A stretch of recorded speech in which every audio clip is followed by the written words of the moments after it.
Hi everyone, and welcome to the North Yorkshire Safeguarding Children Partnership LSP update for July 2024. My name's Catherine Morrison and I'm a Policy and Development Officer in the Partnership Business Unit. I'll be doing the report for Hayden, who is currently off work. I have added my email to the front page, so please do get in touch if there is something that you would normally contact Hayden for.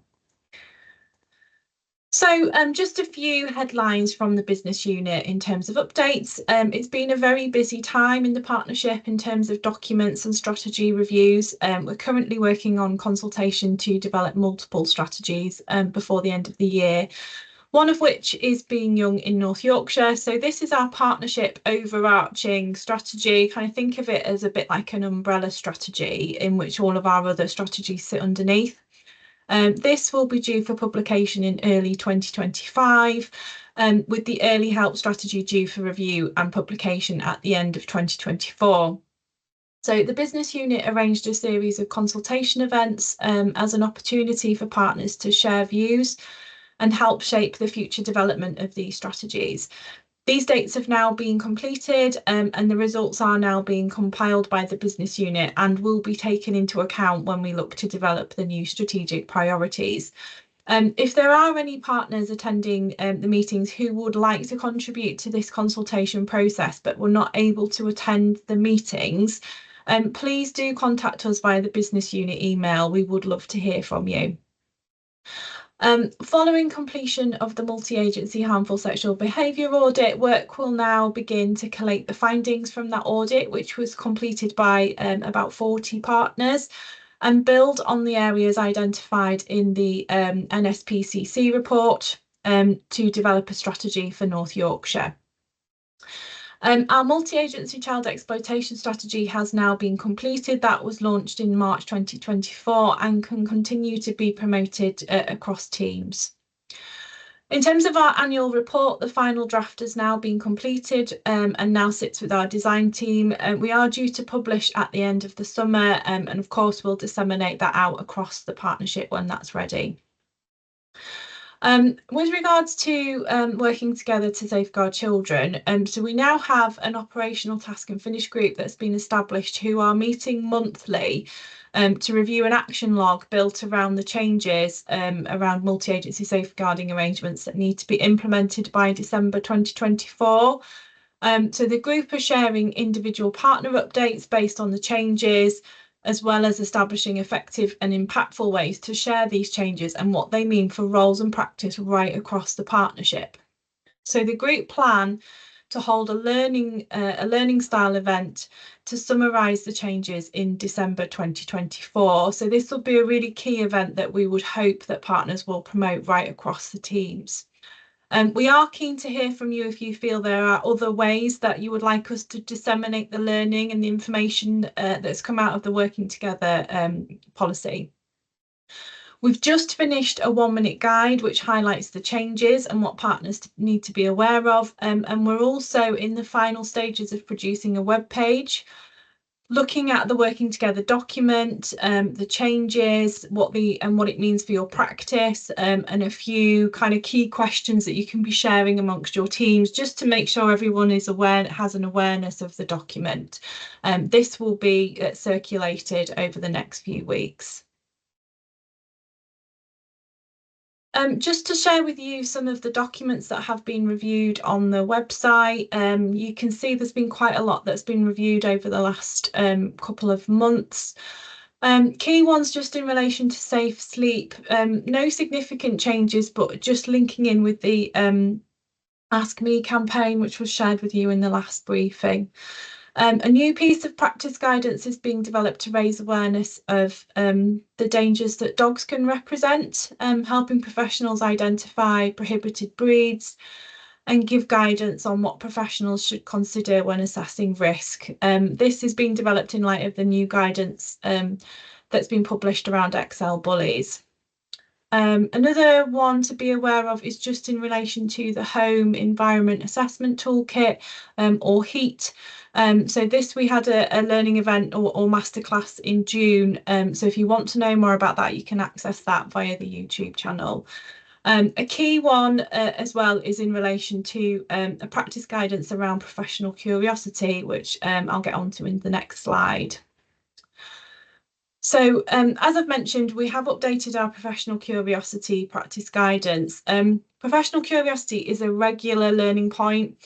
So it arises through our safeguarding adult reviews, our safeguarding child practice reviews, our domestic homicide reviews, and several recent safeguarding practice reviews undertaken in North Yorkshire have found that developing a deeper understanding of family dynamics by asking professionally curious questions may have actually led to improved outcomes for children and their families. So professional curiosity is a practice mindset and a communication skill that involves exploring and understanding what's happening by asking questions and maintaining an open mind. It's about understanding one's own responsibility in managing risk and safety and knowing when to act rather than making assumptions and taking things at face value. This guidance can be used to help anybody to gain an understanding of professional curiosity, what it means in practice, how it can be used to develop deeper and more meaningful relationships with people that we're working with, and to develop our professional practice.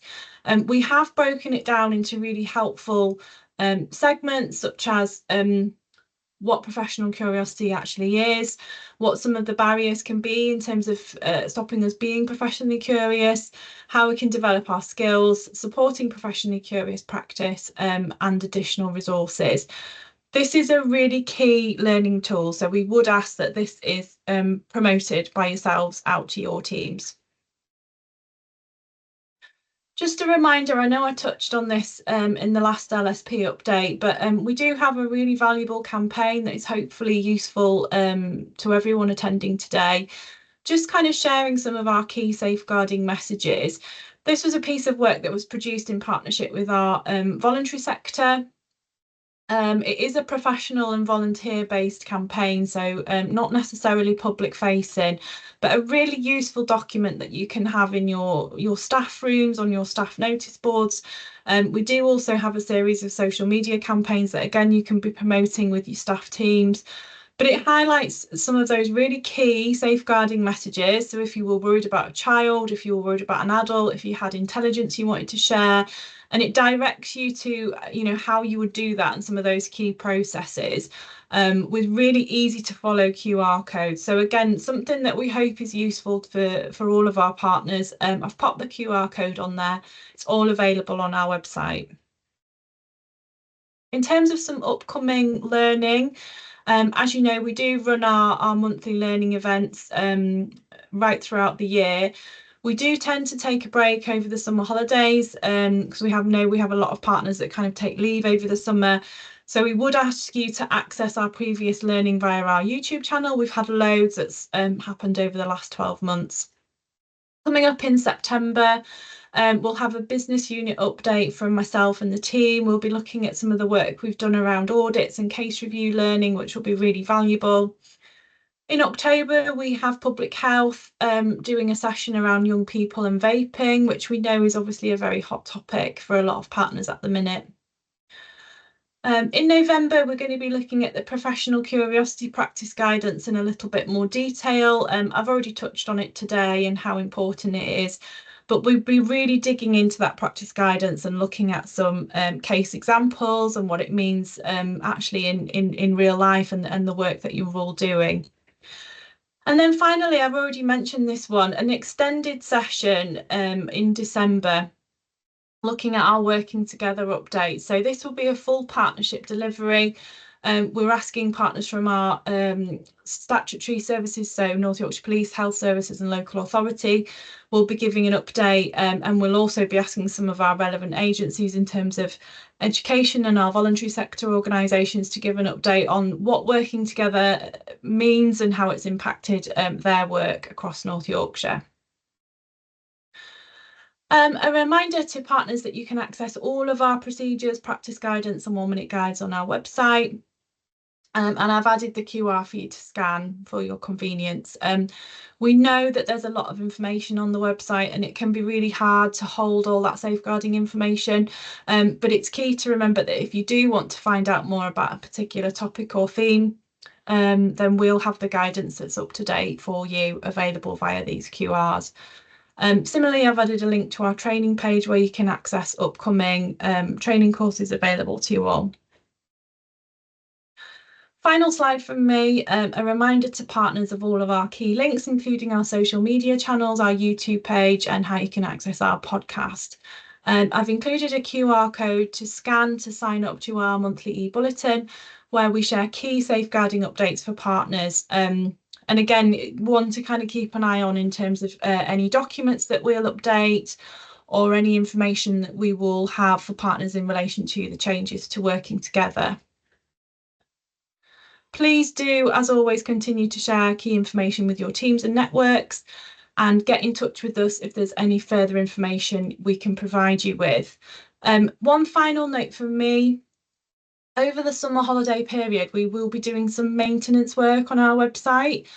So we're aiming to make the site much more accessible for partners and have resources that are a lot easier to find. Key documents and resources will always be available on the site, regardless of the maintenance work that we're doing. But if you do have any problems finding anything during this time, please contact us via the business unit email. Also, if you have any feedback or suggestions on how we can make the website better, or any kind of ideas around accessibility or how we can make it more useful, we're always keen to hear from you. So please do contact us via the email. Any other questions, always get in touch with us via the business unit email. Thank you very much.